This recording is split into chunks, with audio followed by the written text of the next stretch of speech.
Bienaventurados los que tienen hambre y sed de justicia, porque ellos serán saciados. Mateo capítulo 5, versículo 6. Bienvenidos a la Asociación Publicadora Universal, al estudio de la Biblia y del Espíritu de Profecía. Le invitamos a tomar papel y pluma mientras estudiamos el estudio titulado ¿Quién es el Elías de hoy? Que el Señor nos bendiga. Es un placer nuevamente estar ante ustedes, queridos hermanos, adventistas del séptimo día. Deseamos con la ayuda de Dios en esta ocasión penetrar profundamente en el tema titulado ¿Quién es el Elías para hoy? Vamos a leer en Apocalipsis 14, que estamos bien familiarizados. Vamos a ir un poquito a historia para poder llegar a este punto. En el verso 6 al 12 encontramos el mensaje del primero, del segundo y del tercer ángel. Verso 6 dice: y vi a otro ángel volar por en medio del cielo, que tenía el evangelio eterno para aplicarlo a los que moran en la tierra, a toda nación, tribu, lengua y pueblo. Verso 8 dice: y otro ángel le siguió diciendo: ha caído Babilonia, aquella gran ciudad, porque ella ha dado a beber a todas las naciones del vino del furor de su fornicación. Verso 9 dice: y el tercer ángel lo siguió diciendo en alta voz: si alguno adora a la bestia de su imagen y toma la señal en su frente o en su mano, este también beberá del vino de la ira de Dios.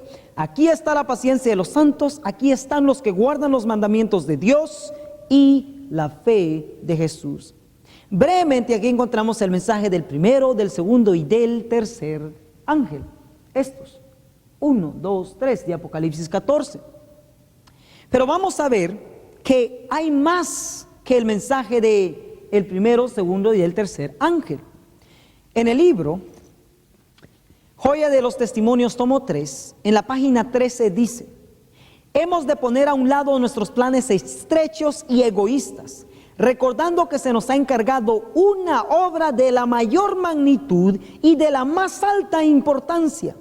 Al hacer esta obra, estamos pregonando los mensajes del primer ángel, del segundo y del tercero, y preparando así la llegada de aquel otro ángel del cielo que ha de iluminar a la tierra con su gloria.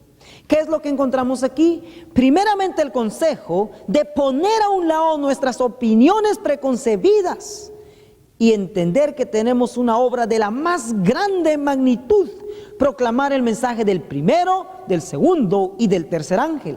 Y mientras lo estamos haciendo, preparándonos para la llegada de aquel otro ángel del cielo que ha de iluminar a toda la tierra con su gloria. Esto está en Apocalipsis 18, versículos 1. Dice así: después de estas cosas vi otro ángel descender del cielo, teniendo grande poder, y la tierra fue alumbrada de su gloria. Así que la Biblia y el Espíritu de Profecía reconocen que existen los tres ángeles con tres mensajes, y hay uno más que viene a iluminar toda la tierra. En el libro de Primeros Escritos, página 277, nos dice lo que es ese otro ángel y cuál es su trabajo. Título: el fuerte clamor. Vi después a otro ángel poderoso, al que se le ordenó que bajase a la tierra y uniese su voz a la del tercer ángel, para dar fuerza y vigor a su mensaje. Ese ángel recibió gran poder y gloria, y al descender dejó toda la tierra iluminada con su gloria. ¿Qué es lo que hace el ángel? Dice, une su voz. La voz de este ángel se une al tercero, le da fuerza y vigor a su mensaje para poder iluminar toda la tierra. ¿Cuál es el trabajo de ese otro ángel? No solo es unir su voz al tercero, darle fuerza y vigor, sino dice, la obra de este ángel, el de Apocalipsis 18:1, comienza a tiempo para unirse a la última magna obra del mensaje del tercer ángel, cuando éste se intensifica hasta ser un fuerte pregón. Así se prepara el pueblo de Dios para afrontar la hora de la tentación que muy luego ha de asaltarle. Notemos que este otro ángel no solo viene a unir su voz con el tercero, a darle fuerza y vigor, sino viene también a preparar al pueblo para proclamar este mensaje al mundo.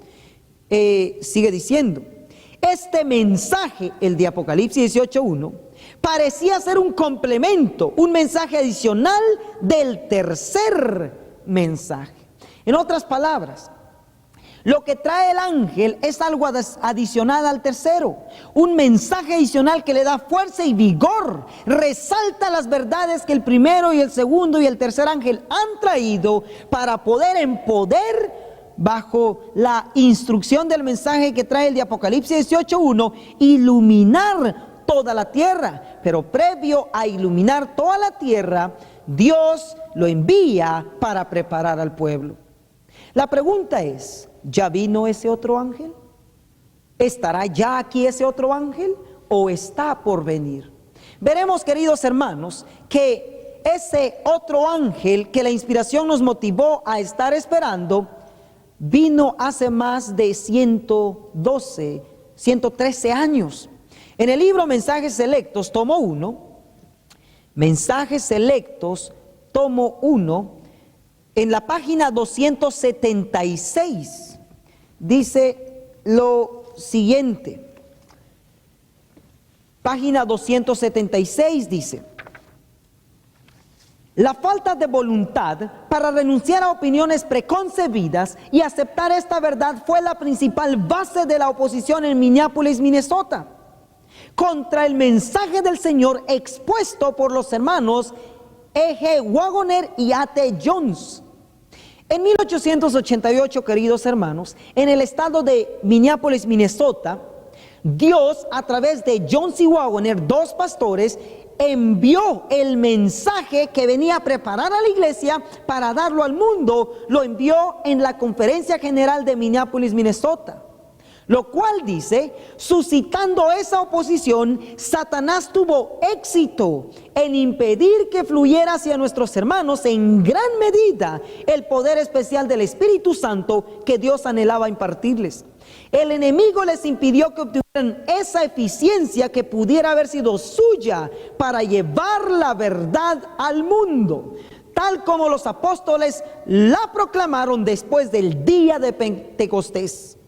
Fue resistida, fue rechazada la luz que ha de alumbrar a toda la tierra con su gloria, y en gran medida ha sido mantenida lejos del mundo por el proceder de nuestros propios hermanos. Vuelvo a leer.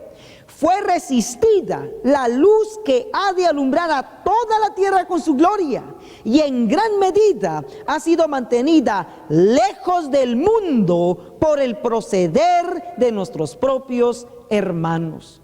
Sí, queridos hermanos, el mensaje del otro ángel vino en 1888 y fue rechazado. La pregunta es, ¿quiénes lo rechazaron? En el libro que se llama Lo que todo adventista debería saber, lo que todo adventista debería saber sobre 1888, este libro lo vende el ABC y es publicado por nuestra publicadora. En la página 36 nos dice quién fue el principal oponente. Se titula "Se maltrata al Espíritu Santo". Una aclaración nada más. Este es un libro que fue escrito por un pastor, o mejor dicho, recopiló las citas sobre lo que ocurrió allá en 1888 y comenta: los opositores del mensaje de 1888 en Minneapolis se unieron bajo el liderazgo del presidente de la Asociación General, George Butler. ¿Quién fue el principal oponente? George Butler. Elena de White dijo, en una de sus charlas matutinas en el Congreso, Elena de White dijo: nunca he estado más alarmada que ahora. Se refería a lo que estaba sucediendo en 1888 cuando Dios envió este mensaje. ¿Cuál era la actitud de Elena de White? ¿Qué sentía ella cuando escuchó el mensaje a través de John C. Waggoner? Página 25, el respaldo de Elena de White. Elena de White respaldó de corazón el mensaje de la justificación por la fe en 1888. Ella cuenta que su reacción cuando escuchó a Waggoner y a Jones en el Congreso de Minneapolis fue: cada fibra de mi corazón dijo amén. Pero ¿qué pasó con la mayoría, si no es que todos los ministros en esa fecha? En la página 40 y 41 dice, en la página 44 y 45 dice lo siguiente: Urias Smith era el líder que reflejaba exactamente el pensamiento del pastor Butler en el Congreso de Minneapolis. Al no tener convicciones propias, era natural que la mayoría de los ministros siguiera a sus reverenciados líderes. ¿Por qué iban a subirse al carro de dos jóvenes venidos de la costa oeste que ni siquiera tenían un gran registro de servicio en la iglesia? Mientras que Butler, Smith, Morrison y otros eran dirigentes de larga data. Página 45. Como muchos de sus respetados y amados líderes rechazaron el mensaje de Minneapolis, ellos siguieron a sus líderes rechazándolo también. En otras palabras, los principales líderes y el ministerio rechazó el mensaje de 1888. ¿Cómo escribió el cielo los nombres de estas personas? Página 40 dice: el cielo se avergonzó de llamar sus hijos a los que resistieron el mensaje de 1888. Algunos eran dirigentes como Butler y Smith, que habían usurpado el lugar de Dios en los pensamientos de la mayoría de los obreros. Bajo su liderazgo, la mayoría de los delegados al Congreso llegaron tan lejos en su oposición al Espíritu Santo que si Jesús hubiera estado presente, lo hubieran tratado como los judíos de la antigüedad, lo hubieran crucificado. En los libros del cielo, los que rechazaron el mensaje de 1888 en Minneapolis están registrados como asesinos de Jesús, puesto que los libros del cielo registran los pecados que se hubieran cometido si hubiese habido oportunidad. Tremendo, hermanos, sumamente tremendo y muy solemne. Noten lo que el pueblo rechazó. El pueblo, el ministerio, rechazó el mensaje que pudo haber preparado a la iglesia para terminar la obra en el mundo bajo el poder del Espíritu Santo. Pero ¿quién dice, Mensajes Selectos, tomo 1, 276, que tuvo éxito? Satanás. La verdad fue rechazada, la que pudo haber preparado el pueblo en 1888 fue rechazada, y así el pueblo hasta hoy no ha podido recibir el derramamiento del poder pentecostal. ¿Cuál es la razón? Hoy Dios nos la está haciendo saber. Fue porque en 1888 se rechazó el mensaje que nos pudo muy bien haber preparado para recibir el poder y terminar la obra como los apóstoles la realizaron. ¿Por qué es que Dios ahora envía esta verdad? ¿Quiénes son los que tienen el mayor privilegio en esta ocasión? El mismo libro, página 57, el libro de 1888 dice: consecuencias del Congreso. En una charla con los pastores durante el Congreso, Elena de White dijo: si los ministros no reciben la luz, quiero darle al pueblo una oportunidad. Quizás ellos quieran recibirla. ¿Para quién es la oportunidad ahora? Sí, para el pueblo, claro que también para el ministro que guste. Pero es más directamente para el pueblo, porque en 1888 el ministerio tuvo como liderazgo la oportunidad de aceptar o de rechazar el mensaje.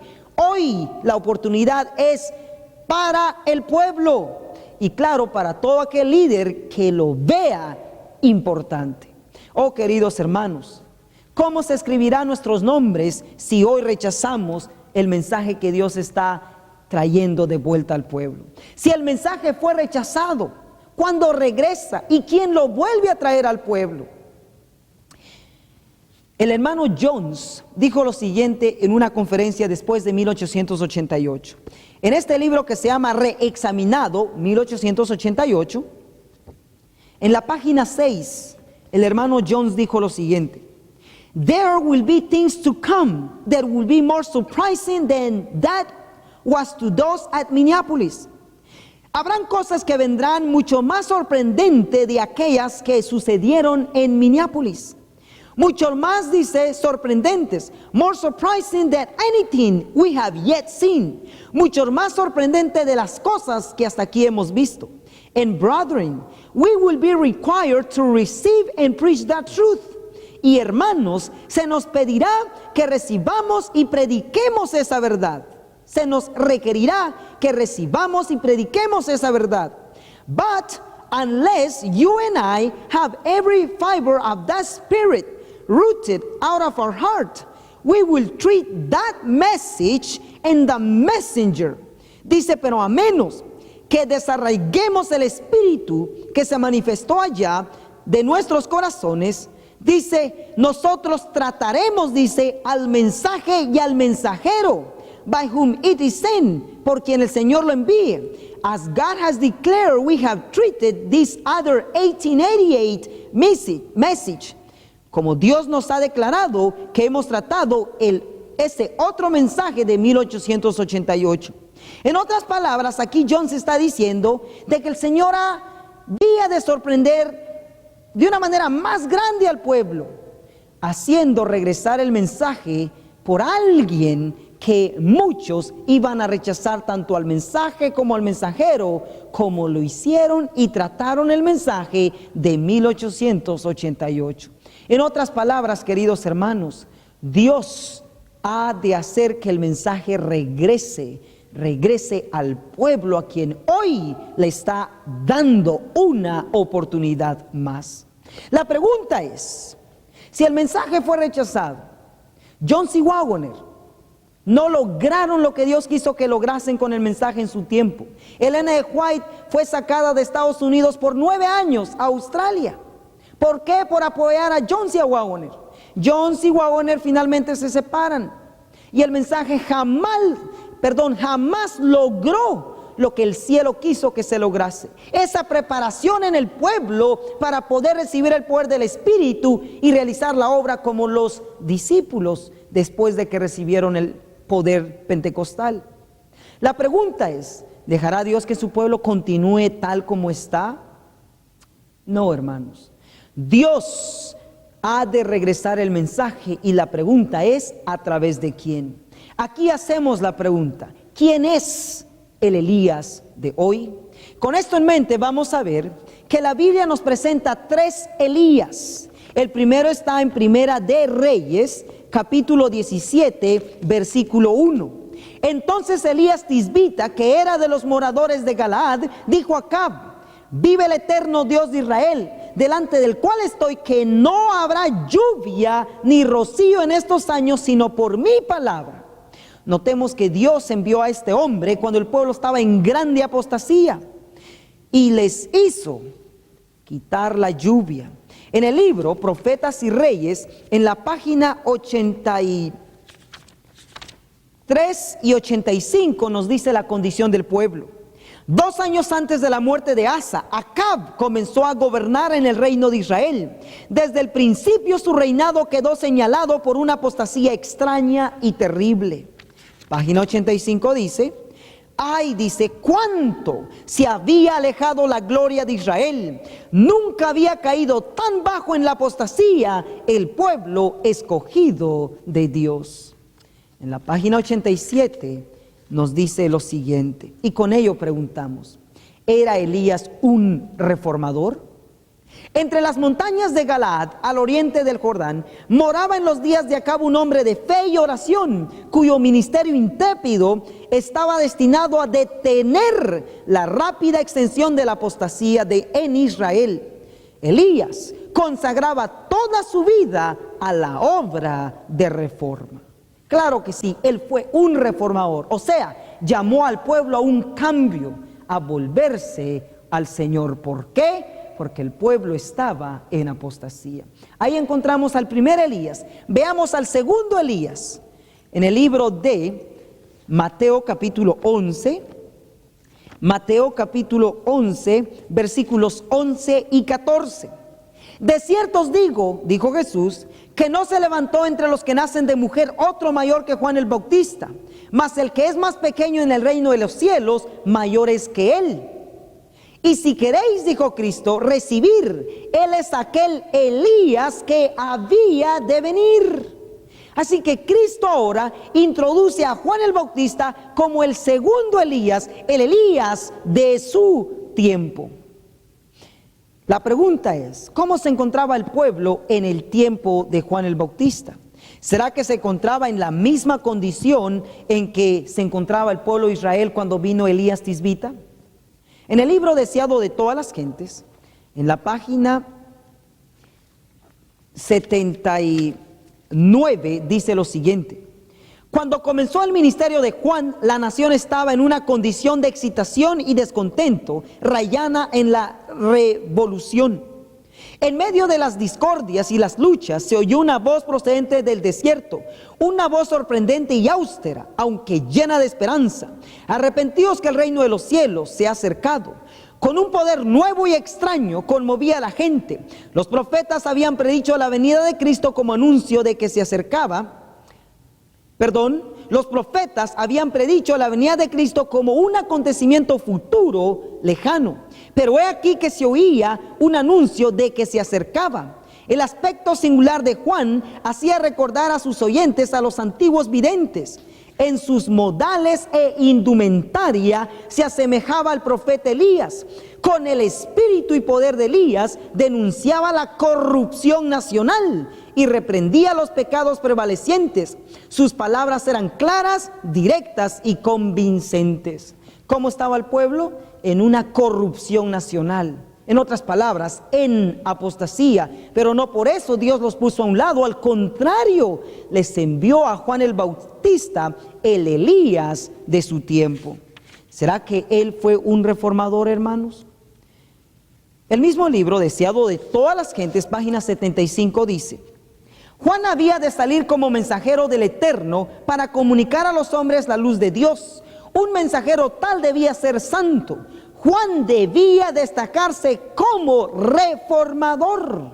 Él también fue un reformador, o sea, llamó al pueblo a un cambio. ¿Por qué? Porque estaba en apostasía, había corrupción nacional. Aquí tenemos al segundo Elías. La hermana White lo reafirma en la página 109. También se creía que antes del advenimiento del Mesías, Elías aparecería personalmente. Juan salió al cruce de esta expectación con su negativa, pero sus palabras tenían un significado más profundo. Jesús dijo después, refiriéndose a Juan: y si queréis recibirlo, este es Elías el que había de venir. Juan vino con el espíritu y el poder de Elías para hacer una obra como la que había hecho Elías. Si los judíos lo hubiesen recibido, esta obra se había realizado en su favor, pero no recibieron su mensaje. Para ellos no fue Elías, no pudo cumplir en favor de ellos la misión que había venido a realizar. Así que el segundo Elías es Juan el Bautista, que vino a hacer una obra semejante a la de Elías Tisbita. La pregunta es: ¿quién introdujo a Juan el Bautista como el Elías? Cristo. Mateo 11, versos 11 y 14. Pero ¿quién había profetizado de que vendría bajo el poder y el espíritu de Elías? Ahora, esto lo recalco, hermanos, porque hay personas que malentienden esto. Vamos al libro de Lucas, capítulo 1, versos 13 y 16 y 17. Mas el ángel le dijo a Zacarías: no temas, porque tu oración ha sido oída, y tu mujer Elizabeth tendrá un hijo y llamará su nombre Juan. Y a muchos de los hijos de Israel convertirá al Señor Dios de ellos, porque Él irá delante de él, de Cristo, con el espíritu y el poder de Elías, para convertir el corazón de los padres a los hijos y los rebeldes a la prudencia, de los justos para aparejar al Señor un pueblo apercibido. Así que fue el ángel a Zacarías su padre, a quien Dios profetizó que Juan vendría en el poder y el espíritu de Elías. Pero ¿quién lo introdujo a él como el mensajero del desierto?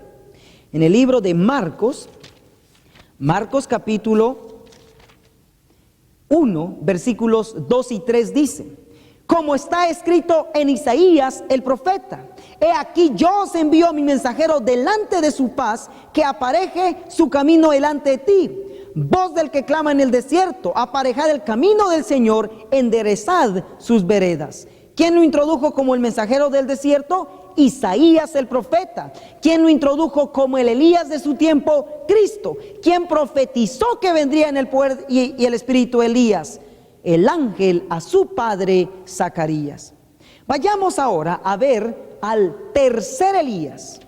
En el libro de Mateo, Mateo capítulo 17, versículos 10 al 13, dice: entonces sus discípulos le preguntaron diciendo: ¿por qué dicen pues los escribas que es menester que Elías venga primero?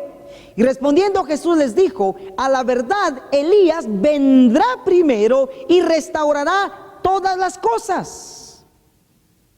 El verso 12 y 13 dice: mas os digo que ya vino Elías y no le conocieron, antes hicieron en él todo lo que quisieron, así también el Hijo del Hombre padecerá de ellos. Los discípulos entonces entendieron que les habló de Juan el Bautista. Lo que encontramos aquí es lo siguiente: para muchos, desde el 10 al 13, lo ven como que estuviese hablando solamente de Juan el Bautista. Pero notemos en el verso 10 y 11 que los escribas le preguntan a los discípulos le preguntan a Jesús de este Elías. El Elías que los escribas preguntaron, Jesús lo pone en futuro y dice: y respondió Jesús y les dijo: a la verdad, Elías vendrá primero y restaurará todas las cosas. Cosas Juan el Bautista no realizó. Sin embargo, les recordó que el Elías de su tiempo ya había llegado. En otras palabras, hermanos, los escribas, los líderes del pueblo judío, esperaban al Elías equivocado en su tiempo. Pero ¿de dónde sacaron ellos que venía un Elías? Claro que sí, tenían las escrituras del Antiguo Testamento y es allí donde ellos lo encontraron. Pero Jesús lo puso aún de su tiempo en futuro, a que vendría a restaurar todas las cosas. Vayamos al libro de Malaquías para verificar lo que los escribas esperaban. Malaquías 3:1: he aquí yo os envío mi mensajero, el cual preparará el camino delante de mí, y luego vendrá a su templo el Señor, a quien vosotros buscáis, y el ángel del pacto a quien deseáis vosotros. He aquí viene, ha dicho el Eterno de los ejércitos. Vemos aquí la promesa de un mensajero, y muchos dirán: bueno, este es Juan el Bautista. Parcialmente se aplica, pero directamente no está hablando de Juan el Bautista, sino de lo siguiente. Malaquías 4:5 dice: he aquí yo os envío a Elías el profeta, antes, esta es la clave, antes de que venga el día del Señor grande y terrible. ¿Cuándo viene este mensajero que se llama Elías? Antes del día grande y terrible del Señor. Ese día grande y terrible, queridos hermanos, no fue en el tiempo de Elías Tisbita, tampoco pasó en el tiempo de Juan el Bautista, el segundo Elías. Aún este día grande y terrible no ha venido, pero está por venir. Por lo tanto, el Señor promete enviar un mensajero llamado Elías, que prepara al pueblo antes de este día grande y terrible. Él es el que viene a restaurar todas las cosas, todo aquello que Dios desea que su pueblo sepa antes de ese día grande y terrible. La pregunta es: ¿hay algo más con respecto a esta persona, a este Elías? Claro que sí. La opinión general de que este Elías, el tercero, es la iglesia, o sea, los miembros de la iglesia. Ahora yo les pregunto, hermanos, de Elías, ¿qué es lo que tenemos? ¿Va nuestra vida de acuerdo con lo que Elías Tisbita o Juan el Bautista vivieron? ¿No será que necesitamos examinar nuestras vidas y ver de que nos falta muchísimo para llegar a ser exactamente como Elías Tisbita o Juan el Bautista o este tercer Elías? Veamos de dónde sale la idea de que seremos o somos el Elías. O sea, es la iglesia y no una persona. Consejo sobre el régimen alimenticio, en la página 84 dice: el profeta Malaquías declara: he aquí yo os envío al profeta Elías antes de que venga el día del Señor grande y terrible. Él hará volver el corazón de los padres hacia los hijos y el corazón de los hijos hacia los padres. Malaquías 4, 5 y 6. Aquí dice, el profeta describe el carácter de la obra. Los que han de preparar el camino para la segunda venida de Cristo son representados por el fiel Elías, así como Juan vino con el espíritu de Elías para preparar el camino para la primera venida de Cristo. ¿Qué es lo que nos describe Malaquías 4, versos 5 y 6? Dice el carácter de la obra que se realizará. Luego, ¿por quiénes estamos representados? Dice, por Elías, el fiel Elías, y Juan el Bautista. En otras palabras, el pueblo que terminará la obra y preparará el camino para el segundo advenimiento de Cristo, saldrán a proclamar la verdad bajo el poder y el espíritu de Elías. Eso es cierto.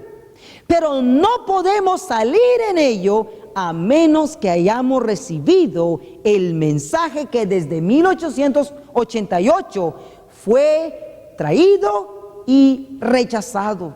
Hoy nuevamente el Señor lo está trayendo a través de alguien, y veremos que ese alguien es el tercer Elías. ¿Qué dijo el hermano?